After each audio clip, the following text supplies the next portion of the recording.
Assalamualaikum warahmatullahi wabarakatuh.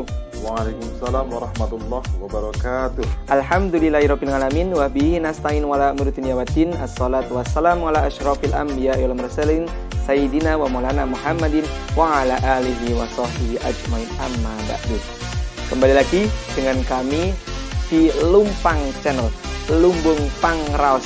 Pada video kali ini kita akan membahas tentang keorganisasian, yang nantinya apa sih itu organisasi dan yang lain-lainnya. Namun sebelum pembahasan pada video kali ini kita lanjutkan, sebelumnya jangan lupa like, subscribe, dan share. Bagikan kepada sahabat-sahabat yang lain supaya kami dalam pembuatan video ini lebih semangat lagi dan dapat bermanfaat untuk semua kalangan. Amin. Oke, saya bersama dengan narasumber yang sangat luar biasa yang nantinya akan membahas tentang keorganisasian. Yaitu dengan Bapak Nur Hadi. Nah, nantinya Bapak Nur Hadi ini akan membahas tentang keorganisasian. Namun monggo Bapak Nur Hadi bisa sedikit memperkenalkan diri dan nantinya sedikit membicarakan tentang gambaran Bapak Nur Hadi ini dalam keorganisasian, mungkin ya. Gambaran dasarnya sajalah. Pengalaman keorganisasian. Monggo Bapak Nur Hadi. Terima kasih. Assalamualaikum warahmatullahi wabarakatuh. Waalaikumsalam. Perkenalan dari saya, nama saya sudah disebutkan tadi, Nur Hadi. Dan sebenarnya pengalaman sih enggak, kita bareng-bareng sinau, kita barengan belajar. Namun di perkenalan ya wajiblah, tak kenal maka tak sayang, ya. Sahabat Amir, tak kenal maka tak sayang. Mudah-mudahan dengan perkenalan dari Lumpang Channel ini kita saling sayang, sehingga kita dapat memetik apa sih di Lumpang Channel ini yang dapat kita aplikasikan tentunya. Iya. Nama saya tadi di Nur Hadi, kemudian saya sudah beristri. Ya, tentunya usia 50 lebih, saya sudah kepala 5 ke atas. Anak saya 2. Nenggon pengalaman sama, kita belajar hanya pernah saya dulu lahir daripada Mas Amir atau sahabat Amir ini. Saya dari SD kelas 2 nenggon pengalaman ya, sekolah SD mawon.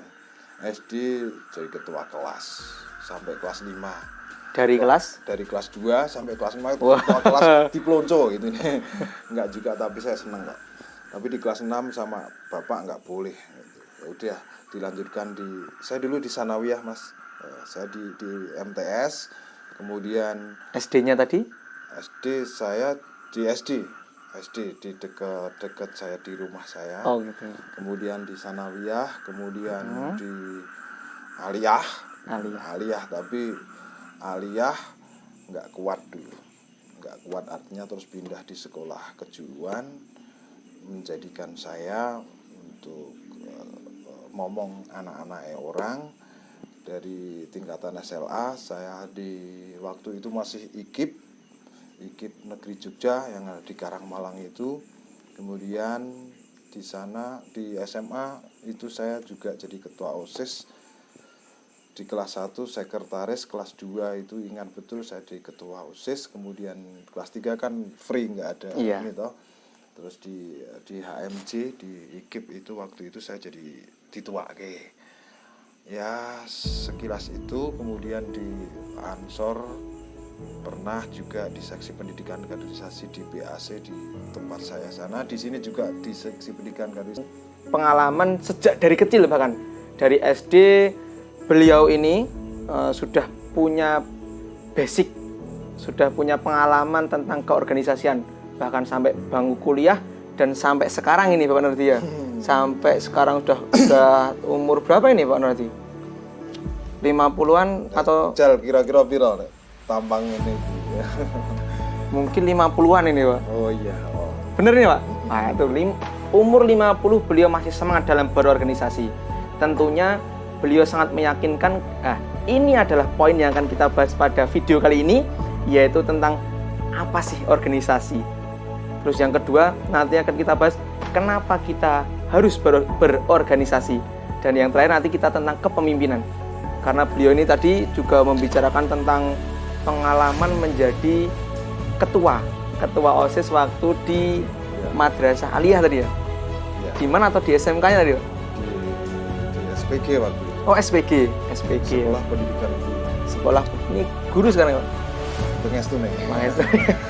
Oke, untuk menyingkat waktu, untuk pembahasan yang pertama, apa itu organisasi? Akan kita nanti ini sekarang akan kita tanyakan kepada Bapak Nurhayati ini. Apa sih itu organisasi?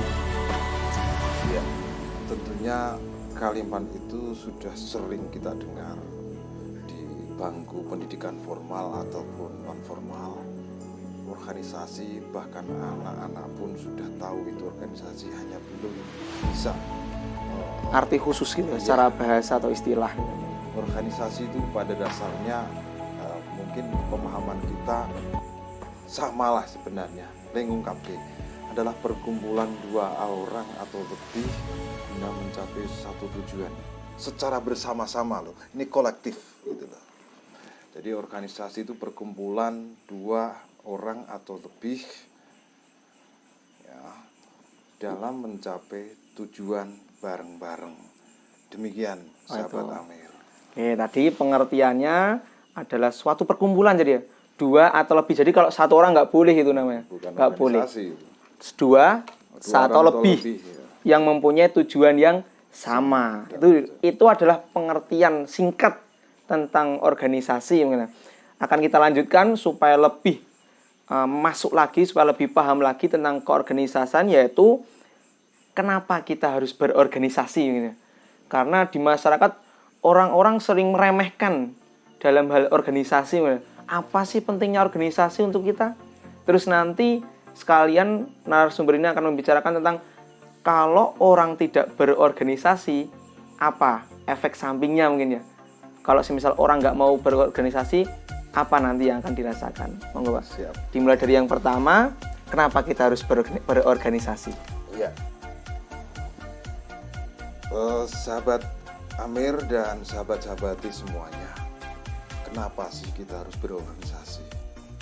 Dikembalikan kepada satu landasan atau ini himbauan dari Allah di surat Al-A'raf, bahwasanya diterangkan di sana kita diciptakan Allah itu dari laki-laki dan perempuan, dan diciptakan Allah itu kita dari suku, golongan, adat istiadat dengan perangai yang sangat majemuk. Dan Allah menyodorkan apa? Supaya kenal mengenal, supaya ta'aruf. Dan setelah kenal mengenal, apa sih tujuannya kenal? Tidak lain adalah kita untuk berkumpul, ada patembayan. Ada patembayan, ada satu perkumpulan di mana kita itu tidak bisa hidup sendiri. Ini sudah ke yang kedua tadi ya, sahabat Amir. Iya. Namun tadi ada bahasa yang patembayan. Apa itu patembayan? Ya, mungkin belum umum. Ya. Perkumpulan itu patembayan. Perkumpulan yang melibatkan beberapa etnis atau melibatkan beberapa apa ya, bisa dikatakan jenis, ras dan on so on itu jadi satu. Oke, lanjutkan. Oke. Pentingnya berorganisasi tadi. Pentingnya berorganisasi disadari atau tidak, dan kita ini hidup, sekali lagi kita tidak bisa hidup sendiri. Kita tidak bisa hidup sendiri karena kita makhluk sosial. Ini saya pikir pelajaran di SD kelas 6, SMP kelas 1 sampai SMA sampai perkuliahan di MKDU itu ada ya. Kita itu tidak bisa hidup sendiri. Ketika kita tidak bisa hidup sendiri, maka kita memerlukan orang lain. Kita harus memerlukan orang lain. Sekarang loh di RT kudu melu. Ya sanksinya orang melu ya tetap dikucilkan ketika ada info apapun kita tidak tahu. Nah, orang ngerti itu kan tetap merugi. Saya tidak mau berdalih ketika orang tidak tahu, ketika orang itu jahil, ya udah kita ketinggalan info, ketinggalan kereta. Yang paling mendasar lagi, sahabat Amir dan pemirsa semua, sahabat-sahabati, dari maha guru saya, beliau Bapak Dimyati dari Salatiga ngendikake, kenapa kita harus berkumpul, kenapa kita harus bersatu, kenapa kita harus dalam lingkup organisasi.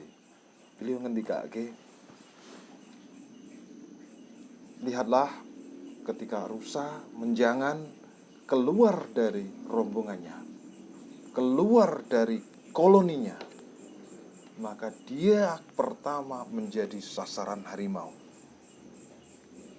Saya ingat betul itu, ketika kita keluar dari koloni kita, menungso tingkat RT, ke ora gelem RT nen, ya udah, oke setane lah intinya. Demikian halnya ketika kita ada organisasi, baik itu organisasi pemuda, organisasi Irama, Ikatan Remaja Masjid, mau tidak mau kita harus larut dalam itu. Kenapa? Ya kita tidak mau jadi korban. Coba sahabati semua. Ketika teman-teman kita ikut Irama, tidak mungkin di Irama itu dibahas sesuatu yang negatif. Terus tidak berorganisasi, keluyuran ngalor ngidul, dia akan jadi dari mangsa apa? Mangsa zaman. Ya, jadi mangsanya zaman apa? Maaf, kita sangat keras itu. Mesti wong sing rubuh-rubuh turut pinggir dalan, turut liar, ya mangsanya jadi narkoba. Itu. Maka kita wajib, menurut saya wajib, bukan yang sekedar himbauan, wajib kita berorganisasi kapanpun, dimanapun. Tadi semakin banyak orang yang berada di organisasi tersebut, berarti akan semakin kuat gitu ya? Semakin kuat, karena kita bisa berekspresi, kita bisa bermuajah. Ketika kita kumpul tentu dapat pengertian, dapat ilmu, dapat pengalaman dari teman-teman sekeliling kita, dari koloni kita. Ya, tadi pentingnya dalam berorganisasi gitu, sahabat dan sahabati semuanya. Dan tadi bahayanya juga tadi udah dijelaskan. Kalau kemungkinan tadi yang dimaksud satu tujuan adalah satu tujuan yang baik. Yeah. Karena tadi ada juga organisasi yang katakanlah ketika tidak menemukan yang baik ini, tadi akan kena mangsa. Dan kena mangsa ini bahayanya akan mengikuti perkumpulan yang tadi, yang sifatnya negatif mungkin ya Pak Nur Hadi ya. Iya. Nah, salah satunya itu yang kita coba. Tadi kalau semisal kita tidak berorganisasi, salah satunya kita akan menjadi orang yang tadi terkucilkan, berbahaya. Nah, terus tadi pokoknya efeknya akan banyak efek negatifnya gitu kalau kita tidak berorganisasi. Oke, madorotnya. Banyak madorotnya kalau kita tidak mau kumpul. Nah, pada pembahasan yang ketiga ini, Bapak Nur Hadi yang akan dibahas itu adalah tolak ukur untuk menjadi seorang pemimpin. Monggo Bapak Nur Hadi. Ya, terima kasih waktunya kembali, sahabat-sahabati semua, senasib seperjuangan sepenanggungan. Serasa muda lagi, sahabat Amir. Bertemu dengan panjenengan serasa muda lagi. Oke, kaya opo toh, bahasa lugasnya saja, kaya opo toh pemimpin. Sebelumnya, maaf ya, ada organisasi itu disebut pimpinan dan pemimpin, ya toh? Ada pimpinan dan pemimpin. Di sini saya lebih setuju ketika kita menyebut ketua atau menyebut orang yang dituakan. Itu bukan pimpinan, pemimpin. Nek pimpinan itu satu institusi yang milik pribadi. Jadi sifatnya perintah, jadi tidak ada musyawarah. Bisa dikatakan bos gitu ya? Bos. Nah, itu seorang bos. Yang punya ya feodalnya, gitu loh, yang punya feodalnya di sana. Sehingga ketuanya perkumpulan, ya, salah perkumpulan patembayan. Tapi yang menguasai dalam satu kendali. Walaupun toh nanti organisasi juga kayak gitu, hanya saja ada garis komando, garis perintah yang diterjemahkan itu bukan karena doktrin seseorang. Sekarang bisa dilanjutkan untuk tolak ukur tadi. Oh ya, kaya apa toh wong-wong sing iso yang bisa disebut dari pemimpin. Ketika kita berorganisasi, tentunya kita akan kenal namanya pemimpin. Nah, pemimpin itu dilahirkan dari kita, ya, untuk kita dan besar bersama kita juga mencapai tujuan kita bareng-bareng. Nah, macam apa sih itu? Yang namanya pemimpin itu pertama harus punya mau, duwe karep, punya kemauan, punya hasrat, punya asa. Itu yang utama, itu punya mau. Jadi prinsip ya, duwe gelem, karep, hasrat yang tinggi untuk menahkodai daripada semua yang ada dalam institusi itu. Terlepas dari itu tetap musyawarah. Kemudian yang kedua adalah punya mampu, ya, mau baru mampu. Ketika seorang pemimpin meng duwe gelem dok atau punya mau tapi tidak punya mampu, juga akan gunji, juga tidak akan enjoy itu organisasi itu. Kemudian setelah kita punya mampu, duwe kebisan, kita 1, 2, 3-nya kita punya waktu gitu. Jadi mau, mampu dan punya waktu gitu ya. Punya sahabat-sahabati semuanya. Seseorang mau tapi tidak mampu, itu juga sama bohongnya. Seseorang mampu tidak punya karep, tidak punya mau, jas buka iket blangkon, sama juga sami mawon gitu. Sama juga sami mawon. Lah, yang terakhir tadi dikatakan punya waktu, tetap ngemenke, ngelegake, menyisihkan dan memprioritaskan, bukan menyisihkan, maaf ya kita berhalus, memprioritaskan tujuan secara bersama. Sahabat-sahabati, punya mau, punya mampu. Tidak punya waktu, tanda tanya. Dan kadang itu sudah dipergunjingan dalam organisasi. Ketuanin dito, sekretarisin dito, bendaharanin dito, kok urung teko. Misalkan nggih, maaf ya, dalam kumpulan misalkan ketika kumpul. Oke, tadi kan yang pertama mau, mampu dan punya waktu. Itu adalah ketiga poin yang berurutan. Atau bisa, kalau misal katakanlah orang ini mau tapi dia nggak punya kemampuan dan nggak punya waktu, atau gimana Pak? Kalau katakanlah kita mau memilih seorang pemimpin tapi di suatu organisasi tersebut tidak ada yang mempunyai ketiga poin tersebut, kira-kira pilih yang mana Pak? Ya. Katakanlah ada orang yang mau tapi nggak mampu, nggak punya waktu.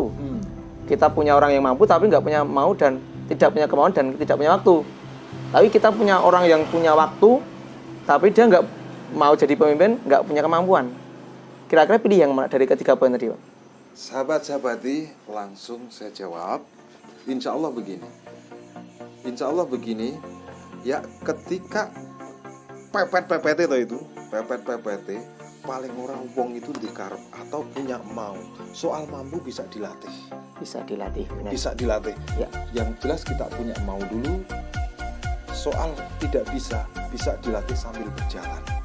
Demikian. Oke, berarti tadi kalau misal bisa saya simpulkan, yang penting orang itu tadi mau dulu. Kemampuan bisa dilatih, waktu bisa dibicarakan bersama.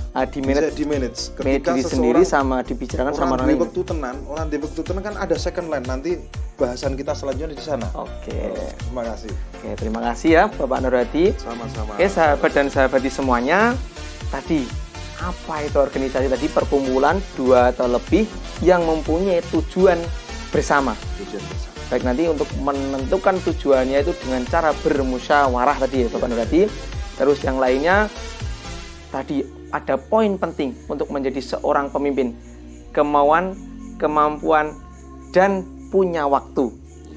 Tentunya masih ada banyak pembahasan tentang keorganisasian. Untuk video selanjutnya kita akan menampilkan nanti relevansi organisasi dan trik keberhasilan untuk menjadi seorang pemimpin.